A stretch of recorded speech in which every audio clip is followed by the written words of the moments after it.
연금술사. 꿈을 향한 여정, 당신의 마음을 울리는 이야기. 안녕하세요, 여러분. 오늘은 여러분과 함께 파울로 코엘료의 연금술사라는 특별한 책을 이야기해 보려고 해요. 이 책은 단순한 소설이 아니라 우리 모두의 내면에 잠들어 있는 꿈과 운명에 대한 깊은 메시지를 담고 있죠. 스페인의 양치기 산티아고가 꿈속에서 본 피라미드의 보물을 찾아 떠나는 모험은 사실 우리 각자의 삶을 비추는 거울 같은 이야기예요. 그의 여정은 좌절과 희망, 사랑과 깨달음으로 가득 차 있어요. 자, 그럼 이 책의 줄거리부터 시작해서 핵심 메시지, 시사점, 다른 독자들의 반응까지 차근차근 풀어볼게요. 그리고 마지막엔 여러분의 생각도 꼭 들어보고 싶어요. 편안히 앉아서 따뜻한 차 한 잔과 함께 이 이야기를 함께 나눠봅시다. 산티아고의 꿈을 쫓는 모험. 연금술사는 스페인 안달루시아의 드넓은 들판에서 양을 치는 청년 산티아고의 이야기로 시작돼요. 그는 자유로운 삶을 사랑하며 양들과 함께 바람을 느끼고 하늘을 바라보며 살아가죠. 그러던 어느 날 그는 꿈속에서 이집트 피라미드 근처에 보물이 숨겨져 있다는 강렬한 계시를 받아요. 이 꿈이 2번이나 반복되자 산티아고는 이게 단순한 꿈이 아니라는 걸 직감해요. 그는 집시 여인을 찾아가 꿈을 이야기하고 그녀는 단호하게 말하죠. 그 꿈을 따라가. 그게 너의 운명이야. 곧이어 산티아고는 멜기세덱이라는 신비로운 왕을 만나게 돼요. 멜기세덱은 그에게 개인적 전설 퍼시널 레전드이라는 개념을 알려주며 진정으로 원하는 꿈을 쫓는 게 삶의 가장 큰 목적이라고 격려해요. 그는 산티아고에게 2개의 마법의 돌, 우림과 툼밈을 주며 결정을 돕도록 도와주죠. 이 돌은 산티아고가 망설일 때마다 방향을 제시하는 작은 나침반 같은 존재예요. 산티아고는 모든 걸 걸고 양을 팔아 아프리카로 떠나요. 하지만 탕헤르에 도착한 첫날, 사기꾼에게 돈을 모두 잃고 홀로 거리에 남겨져요. 그 순간 모든 게 무너진 것처럼 느껴졌죠. 여러분도 이런 순간 다 포기하고 싶었던 적 있지 않나요? 하지만 산티아고는 내면의 목소리를 따라 다시 일어서요. 그는 크리스털 상인의 가게에서 일하며 돈을 모으고 삶의 소중한 지혜를 배우죠. 상인은 그에게 말해요. 삶은 선택의 연속이야. 그리고 내가 어떤 선택을 하든 우주는 너를 돕기 위해 움직일 거야. 이 장면은 정말 감동적이에요. 좌절 속에서도 희망을 찾는 순간이거든요. 다시 용기를 얻은 산티아고는 사막을 건너는 캐러밴에 합류해요. 여기서 그는 연금술에 푹 빠진 영국인을 만나요. 영국인은 연금술이 단순히 금속을 금으로 바꾸는 게 아니라 내면을 변화시키는 과정이라고 설명해요. 그는 산티아고에게 우주의 언어, 즉 모든 것이 서로 연결되어 있다는 걸 알려주죠. 이 대화는 산티아고가 세상을 더 깊이 이해하는 계기가 돼요. 캐러밴은 사막의 오아시스에 도착하고 그곳에서 산티아고는 파티마라는 소녀를 만나 사랑에 빠져요. 파티마는 그의 꿈을 지지하며 그가 여정을 마무리하고 돌아오길 약속하죠. 이 장면은 정말 아름다워요. 사랑이 서로를 묶는 게 아니라 서로의 꿈을 날아오르게 하는 모습이거든요. 하지만 여정은 여기서 끝나는 게 아니에요. 산티아고는 사막의 부족 전쟁에 휘말리고 생사의 갈림길에 서게 돼요. 이때 그는 신비로운 연금술사를 만나요. 연금술사는 그에게 내면의 힘을 믿고 두려움을 극복하라고 가르쳐요. 특히 바람과 태양, 사막과 대화하며 기적을 일으키는 장면은 정말 강렬하죠. 마침내 산티아고는 피라미드에 도착하지만 그곳에서 또 다른 시련을 겪어요. 놀랍게도 보물은 피라미드가 아니라 그가 처음 양을 치던 스페인의 교회 폐허 아래에 있었어요. 그는 긴 여정을 통해 물질적 보물뿐 아니라 내면의 지혜와 성장을 얻게 되죠. 이 결말은 정말 뭉클해요. 우리가 찾는 답은 때론 멀리 있지 않고 우리 곁에 있다는 걸 깨닫게 하니까요. 구체적인 예를 들어볼게요. 탕헤르에서 사기꾼에게 속아 모든 돈을 잃은 산티아고는 절망 속에서 길거리에 앉아 있어요. 그 순간 그는 스페인으로 돌아갈까 고민하지만 크리스털 상인의 가게에서 일하며 새로운 희망을 찾아요. 상인은 산티아고에게 자신의 꿈 메카로의 순례를 이루지 못했지만 그 꿈이 삶의 의미를 주었다고 말해요. 이 장면은 우리도 실패 후 다시 일어서는 법을 배울 수 있는 순간이에요. 또 다른 예는 사막에서 연금술사와 함께 바람을 불러내는 장면이에요. 연금술사는 산티아고에게 말하죠. 내가 진정으로 원하는 걸 우주가 알면 모든 게 너를 돕기 위해 움직여. 이 장면은 산티아고가 자신의 잠재력과 우주의 조화를 깨닫는 순간이에요. 당신의 개인적 전설을 찾아라. 연금술사의 가장 강렬한 메시지는 개인적 전설이에요. 코엘료는 우리 모두에게 자신만의 고유한 꿈, 즉 개인적 전설이 있다고 말해요. 이 꿈을 따르는 건 단순히 욕망을 좇는 게 아니라 삶의 진정한 목적을 찾는 일이죠. 산티아고는 수많은 장애물을 만나지만 결국 자신의 길을 찾아요.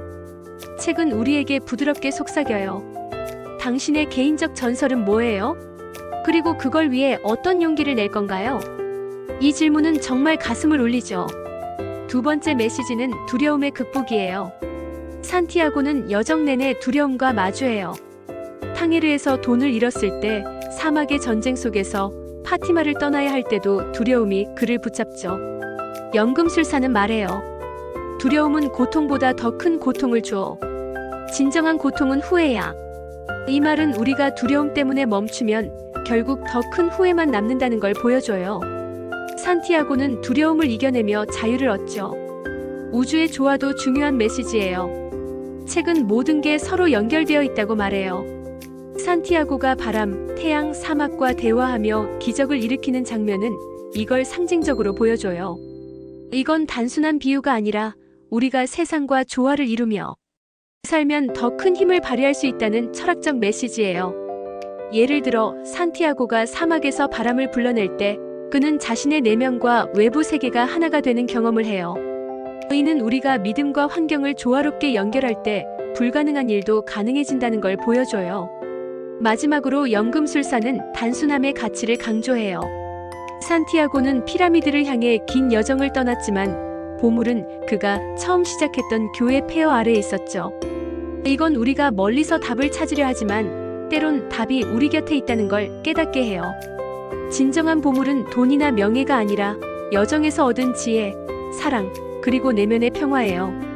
당신의 삶에 주는 깨달음. 연금술사는 단순한 이야기가 아니라 우리 삶의 방향을 찾는 길잡이 같은 책이에요. 첫 번째 시사점은 꿈을 따르는 용기예요. 현대 사회에서 우리는 안정적인 직업, 사회적 기대, 경제적 제약 때문에 꿈을 포기할 때가 많죠. 산티아고처럼 모든 걸 내려놓고 꿈을 쫓는 건 쉽지 않아요. 하지만 이 책은 우리에게 묻죠. 당신이 진정으로 원하는 건 뭐예요? 그걸 위해 어떤 모험을 시작할 건가요? 이 질문은 우리가 삶의 우선순위를 다시 생각하게 해요. 예를 들어 매일 반복되는 직장 생활에 지쳤다면 이 책은 당신이 진정 원하는 일을 시작할 용기를 줄 거예요. 두 번째 시사점은 고난의 의미예요. 산티아고는 사기, 전쟁, 두려움 같은 시련을 겪어요. 우리 삶도 마찬가지죠. 실패나 좌절은 꿈을 향한 여정의 일부예요. 책은 이런 고난이 우리를 더 강하게 만들고 내면의 잠재력을 깨운다고 말해요. 예를 들어 새로운 프로젝트를 시작했다가 실패한 사람은 산티아고의 탕헤르 경험을 떠올리며 다시 일어설 힘을 얻을 수 있어요. 고난은 장애물이 아니라 성장의 발판이에요. 세 번째 시사점은 사랑과 희생의 균형이에요. 산티아고는 파티마를 사랑하지만 그녀를 위해 꿈을 포기하지 않아요. 파티마도 그의 꿈을 지지하며 기다리죠. 이건 사랑이 소유나 희생만을 요구하는 게 아니라 서로의 성장을 돕는 것임을 보여줘요. 현실에서 우리는 종종 사랑 때문에 꿈을 포기하거나 꿈 때문에 사랑을 희생하죠.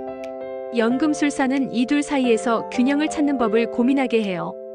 예를 들어 커리어를 위해 연인을 떠나야 하는 상황에서 이 책은 서로를 지지하며 꿈을 이루는 길을 모색하라고 조언해요. 네 번째 시사점은 단순함과 내면의 평화예요. 우리는 성공, 부, 명예 같은 외적인 것에 집착하죠. 하지만 산티아고의 여정은 진정한 보물이 내면에 있음을 보여줘요. 이는 현대인들에게 물질적 성공보다 내면의 충족이 더 중요할 수 있음을 깨닫게 해요. 예를 들어 바쁜 일상 속에서 자신을 잃어버린 사람은 이 책을 통해 단순한 삶의 가치를 되새길 수 있어요. 마지막으로 이 책은 우주와의 연결성을 강조해요. 산티아고가 바람과 대화하며 기적을 일으키는 장면은 우리가 세상과 조화를 이루며 살면 더 큰 힘을 얻을 수 있음을 보여줘요. 이는 환경, 사람, 자연과의 관계를 소중히 여기라는 메시지로도 해석돼요. 현대 사회에서 우리는 경쟁과 개별성에 치중하지만 연금술사는 모든 게 연결되어 있음을 상기시켜요. 전 세계를 울린 이야기. 연금술사는 전 세계적으로 8천만 부 이상 판매되며 수많은 사람들에게 영감을 줬어요. 이 책은 단순한 소설을 넘어 삶을 바꾸는 계기가 됐죠. 예를 들어 X 플랫폼에서 한 30대 독자는 이 책을 읽고 안정적인 직장을 그만두고 예술가로서의 꿈을 쫓기 시작했다고 했어요. 그는 산티아고가 탕헤르에서 좌절을 극복한 이야기를 읽으며 실패가 끝이 아니라 새로운 시작임을 깨달았다고 했죠. 또 다른 독자는 크리스털 상인의 이야기를 언급하며 꿈을 이루지 못하더라도 그 꿈이 삶에 의미를 준다는 메시지에 감동받았다고 했어요. 젊은 독자들 사이에서는 산티아고의 모험심이 큰 공감을 얻어요. 20대 초반의 한 대학생은 이 책을 읽고 자신의 전공을 바꿀 용기를 얻었다고 했어요.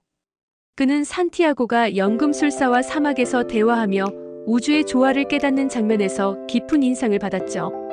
내가 원하는 삶을 살기 위해서는 내면의 소리를 들어야 한다는 점이 강렬했어요.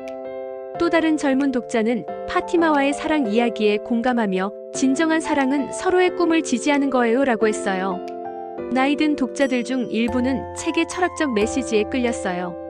한 50대 독자는 보물이 결국 시작점에 있었다는 사실이 인상 깊었어요 라고 했어요. 그는 이 책을 통해 멀리서 해답을 찾으려 했던 자신의 삶을 돌아보게 됐다고 했죠.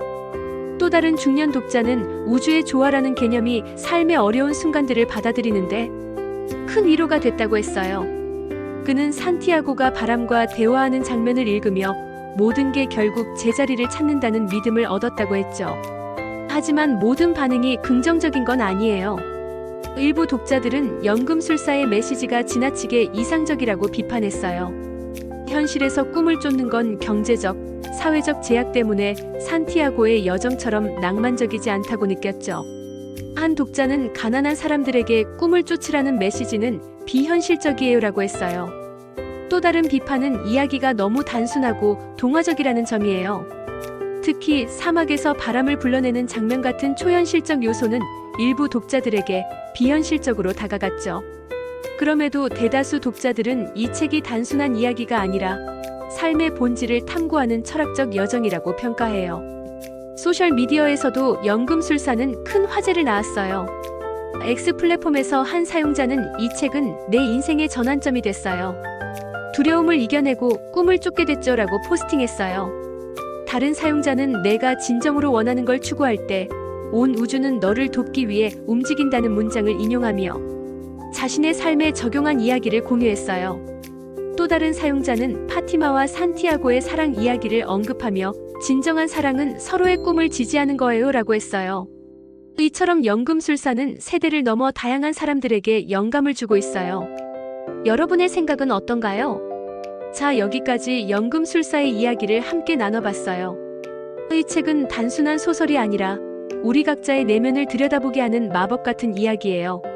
산티아고의 여정은 우리의 삶과 닮아있죠. 꿈을 쫓는 과정에서 마주하는 두려움, 좌절, 사랑, 그리고 희망은 누구나 공감할 수 있는 감정이에요. 여러분은 이 책을 읽으며 어떤 점을 느꼈나요? 산티아고의 여정에서 가장 기억에 남는 장면은 뭐였나요? 혹은 여러분의 개인적 전설은 무엇이라고 생각하나요? 이 책이 여러분의 삶에 어떤 영감을 줬는지, 혹은 어떤 점이 아쉬웠는지 댓글로 나눠주시면 정말 기쁠 거예요. 여러분의 이야기를 들으며 이 책이 또 다른 누군가에게 어떻게 다가갈지 함께 생각해보고 싶어요. 자, 이제 여러분 차례예요.